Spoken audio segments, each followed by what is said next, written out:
யாரு காரணம் இல்ல. நான் பொதுவான ஒரே ஒரு விஷயம், நாங்க கேட்ட இடத்துக்கு கொடுத்திருக்கலாம்ல. மக்கள் அதிகமா கூடுவாங்க, மக்களும் இட வசதியோட இருக்கணும், தலைவரும் வந்து பாக்கணும். தளபதியை சும்மா வந்தாலே கூட்டமா தான் வரும். இன்னைக்கு அவரை ஒரு கட்சி தலைவரா வர்றப்போ இன்னும் எதிர்பார்ப்போடு அதிகமான மக்கள் வரத்தான் செய்வாங்க. அப்ப தகுதியான இடத்த கொடுத்திருக்கலாம்ல. மற்ற கட்சிகள்ல நீங்க எல்லா இடத்துல எவ்வளவு பெரிய இடத்த கொடுக்கறீங்க. அப்ப தமிழக வெற்றி கழகத்துக்கு இடம் கொடுத்திருக்கலாமே, ஏன் கொடுக்க மாட்டேங்கிறீங்க?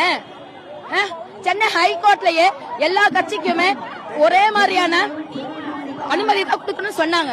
ஆனா ஏன் தமிழக வெற்றி கழகத்துக்கு கூட கொடுக்க மாட்டேங்கிறீங்க? இன்னைக்கு எவ்வளவு ஆம்புலன்ஸ் போகுது. நாளைக்கு நியூஸ்ல என்ன போடுவீங்க?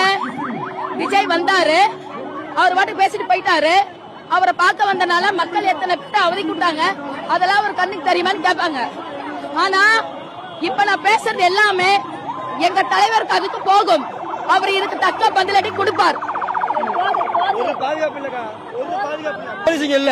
எதுக்கு வர்றாங்க, எதுக்கு போயிருந்தல அங்க பேர் கட்டுற வரைக்கும் ஆப்படி வச்சிருந்தாங்க.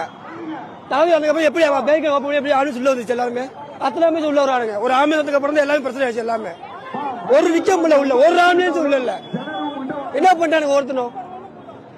போலீஸ் இருந்து ஒரு பாதுகாப்பு கொடுக்க முடிஞ்சு எத்தனை குழந்தைங்க உயிர் போயிடுச்சு தெரியுமா? எத்தனை பேர் மயக்க மாட்டாங்க. தண்ணி கூட கொடுக்க முடியல.